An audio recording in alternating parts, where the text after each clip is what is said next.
Hi dears, എല്ലാവർക്കും നമസ്കാരം. മൗനരാഗം സീരിയലിൻ്റെ നാളത്തെ പ്രമോ വിശേഷത്തിലേക്ക് എല്ലാവർക്കും സ്വാഗതം കേട്ടോ. അങ്ങനെ നമ്മുടെ ഗംഗാപ്രസാദിനെ കുറിച്ച് വളരെ കാര്യമായിട്ട് കിരണും കല്യാണിയും നമ്മുടെ കാർത്തിയൊക്കെ കൂടി ചേർന്ന് ചർച്ച ചെയ്തുകൊണ്ടിരിക്കുക. അവനെപ്പോലെയുള്ളൊരു ഭീകരനെ നേരിടണമെങ്കിൽ ശരിക്കും നമുക്ക് ആരുടെയെങ്കിലുമൊക്കെ സഹായം കൂടിയേ തീരുള്ളൂ. കിരണിനറിയാവോ, അമ്മയും ഞാനും ഒക്കെ എത്രമാത്രം പേടിച്ചാൽ കഴിഞ്ഞിരുന്നതെന്ന്. ശരിക്കും പറഞ്ഞാൽ ഞങ്ങൾ ഈ നാട്ടിൽ വന്നതുകൊണ്ടല്ലേ ഇപ്പം നിങ്ങളും ഇങ്ങനെയൊക്കെ അനുഭവിക്കുന്നത്. എന്തിനാ ചേച്ചി അതൊക്കെ പറയുന്നത്? ചേച്ചിയും അമ്മയും ഒക്കെ ഞങ്ങളുടെ ഒപ്പം ഈ നാട്ടിൽ നിൽക്കുന്നതല്ലേ ഞങ്ങൾക്ക് സന്തോഷം. എന്തായാലും കാർത്തിക അതൊന്നും ആലോചിച്ച് വിഷമിക്കേണ്ടെന്ന് കിരണും കാർത്തിയോട് പറയുക. അപ്പം ഇവനെ നേരിടേണ്ടത് എങ്ങനെയാണ് കിരണേട്ട? എന്തെങ്കിലും ഒരു മാർഗം കിരണേട്ടൻ കണ്ടെത്തിയിട്ടുണ്ടോ? നമുക്ക് ആലോചിക്കാൻ കല്യാണി. അവനെ പോലെയുള്ള ഒരു പുള്ളിക്കാരനെ തളയ്ക്കണമെങ്കിൽ വ്യക്തമായൊരു പ്ലാനിങ് ആവശ്യമാണ്. എന്തായാലും അവൻ്റെ സഹായത്തിന് വിക്രവും അതുപോലെ ബഗാസുരനും ഒക്കെ ഉള്ളപ്പോൾ പിന്നെ അവൻ എന്ത് ചെയ്യാനാ മടി ഉണ്ടാവുന്നത്? അവനല്ലേലും ആരും സഹായിക്കാനില്ലേലും അവനെപ്പോലെയുള്ള ഒരുത്തൻ എന്ത് ഉടായ്പും കാണിക്കും. ഇപ്പോൾ പിന്നെ പറയണ്ടല്ലോ, വിക്രത്തിനെ പോലെയുള്ള ഒരു ക്രിമിനലും അതുപോലെ കിരണിൻ്റെ അങ്കിളിനെ പോലെയുള്ള ഒരു ബുദ്ധിരാക്ഷസനും കൂടി അവൻ്റെ ഒപ്പം ചേർന്ന സ്ഥിതിക്ക് പിന്നെ അവനെ ഇനി നമ്മൾ ഉദ്ദേശിക്കുന്ന രീതിയിലൊന്നും പൂട്ടാൻ പറ്റില്ല. അങ്ങനെ കാർത്തിക വിലയിരുത്തുമൊന്നും വേണ്ട.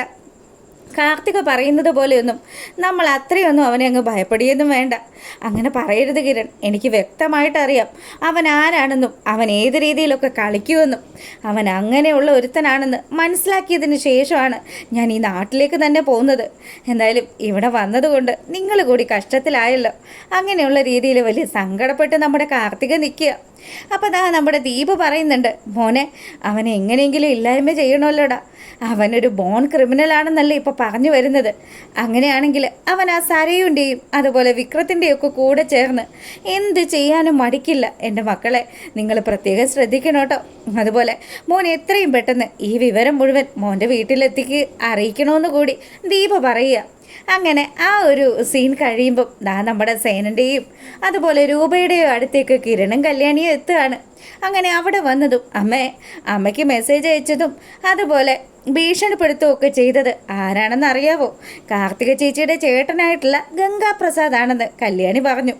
അവനെ ഇന്ന് ഞങ്ങൾ ടെക്സ്റ്റൈൽ ഷോപ്പിൽ വെച്ച് പൂട്ടിയെന്നുള്ള കാര്യം കൂടി കല്യാണി പറയുമ്പം അപ്പം അവൻ എന്തും ചെയ്യാൻ മടിയില്ലാത്ത ഒരുത്തനാണെന്നുള്ള കാര്യം കല്യാണി മോളെ നീ പ്രത്യേകം സൂക്ഷിക്കണമെന്നും രൂപ പറഞ്ഞു.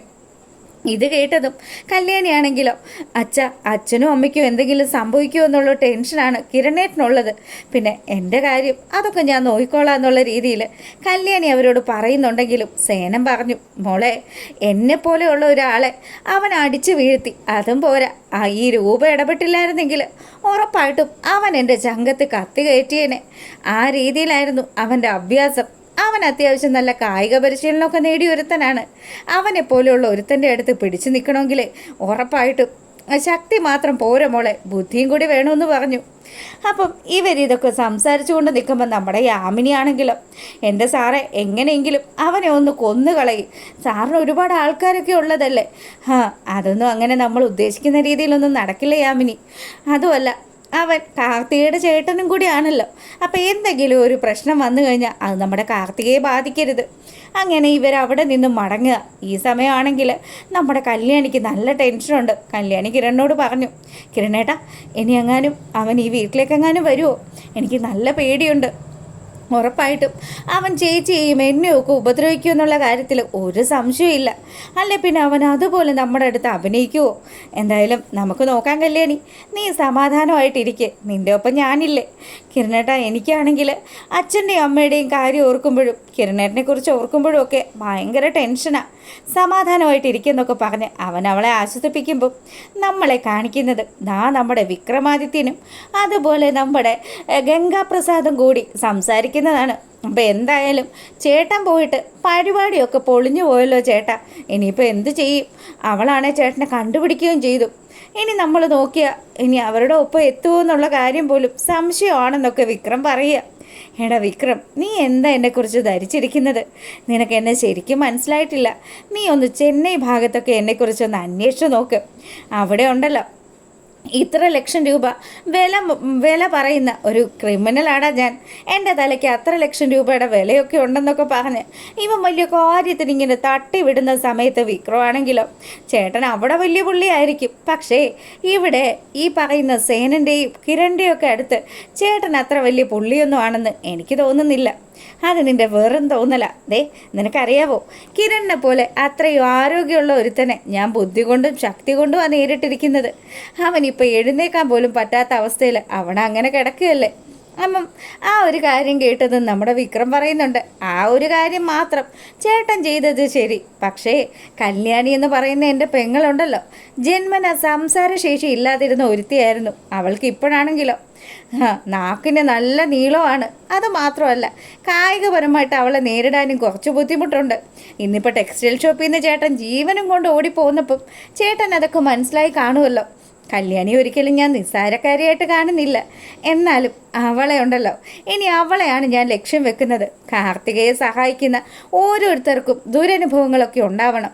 ഇപ്പം തന്നെ കിരണിൻ്റെ അച്ഛനെ ഞാൻ ഏകദേശം ഒന്ന് കിടത്താറായ പരുവത്തിലാക്കിയില്ലേ, അതുപോലെ തന്നെ കല്യാണിക്കും എന്തെങ്കിലും ഒരു വീഴ്ച സംഭവിച്ചു കഴിഞ്ഞാൽ പിന്നെ ആരാ എന്നോട് എതിർത്ത് നിൽക്കാനുള്ളത്? കാർത്തിക ഈസിയായിട്ട് അവളുടെയും അവളുടെ അമ്മയുടെയും പേരിൽ എൻ്റെ അച്ഛൻ സമ്പാദിച്ച സകല സ്വത്തുക്കളും എഴുതി നൽകുമെന്നുള്ള കാര്യത്തിൽ ഒരു സംശയമില്ല. അവൾക്ക് അവളുടെ വേണ്ടപ്പെട്ടവർക്ക് നൊന്ത് കഴിഞ്ഞാൽ ഉറപ്പായിട്ടും അത് ചെയ്യാതിരിക്കാൻ പറ്റില്ല. അപ്പം നമ്മളിനി അടുത്ത പ്ലാൻ ഇടേണ്ടത് ആ കല്യാണി എന്ന് പറയുന്ന പാഷാണത്തിനെ അവസാനിപ്പിക്കാനുള്ള പ്ലാൻ ആയിരിക്കണമെന്ന് കൂടി നമ്മുടെ ഗംഗാപ്രസാദ് പറയുക. ചേട്ടൻ്റെ ഒപ്പം കട്ടയ്ക്ക് എന്ത് കാര്യത്തിനും ഞാനുണ്ടാവും. പിന്നെ ദേ നമ്മളൊരു കാര്യം ചെയ്യുന്നതിന് മുന്നേ ആ രാഹുലങ്ങളിനോട് കൂടി ആലോചിക്കാം. അങ്ങേർക്കാകുമ്പോഴത്തേക്കിനും ഇതിൻ്റെ ആ ഒരു ഗതിയും റൂട്ടും ഒക്കെ പിടികിട്ടും. പിന്നെ എന്തെങ്കിലും സഹായം വേണമെങ്കിൽ സരയു കൂടി നമ്മുടെ ഒപ്പം നിൽക്കും. ആ അങ്കിളിൻ്റെ മോളല്ലേ ഈ സരയു. അവൾക്ക് കിരണിനെ ഇഷ്ടമായിരുന്നോ? എന്തായിരുന്നു സംഭവമെന്ന് ഗംഗാപ്രസാദ് ചോദിക്കുക. അതൊക്കെ ഒരു കഥയാണ്. എന്തായാലും അവളുടെ ജീവിതത്തിലും എന്തൊക്കെയോ ചില തരികിടകൾ പരിപാടികൾ നടക്കുന്നുണ്ട്. അവളുടെ ഭർത്താവ് അത്ര വെടിപ്പല്ലെന്നൊക്കെയാണ് അങ്കിള് പറയുന്നത്. അതൊക്കെ നമുക്ക് വഴിയെ തീർക്കാം. ഇപ്പം എന്തായാലും നമ്മുടെ അടുത്ത ലക്ഷ്യമെന്ന് പറയുന്നത് കല്യാണിയാണ്. അവളെ എങ്ങനെയെങ്കിലും തീർക്കണം. അതിന് വേണ്ടിയിട്ട് അവർ ആ ഒരു പ്ലാൻ തയ്യാറാക്കുമ്പോൾ ഇവന്മാർ ഏത് നിമിഷവും തങ്ങളെ ആക്രമിക്കാൻ വരും എന്നുള്ള ആ ഒരു ചിന്തയിൽ കിരൺ തൻ്റെ പദ്ധതികൾ മെനയുക.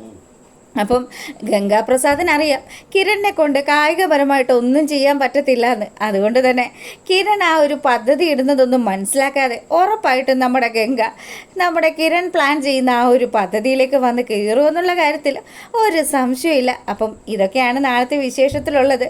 ഇഷ്ടമായി കഴിഞ്ഞാൽ ഒന്ന് ലൈക്ക് ചെയ്യുക. അതുപോലെ സബ്സ്ക്രൈബ് ചെയ്ത് കാണാത്തവരൊക്കെ ഒന്ന് സബ്സ്ക്രൈബ് ചെയ്തുകൂടെ സപ്പോർട്ട് ചെയ്യുക. അപ്പോൾ എല്ലാവർക്കും നല്ലൊരു രാത്രി ആശംസിക്കുന്നു. ഓക്കേ.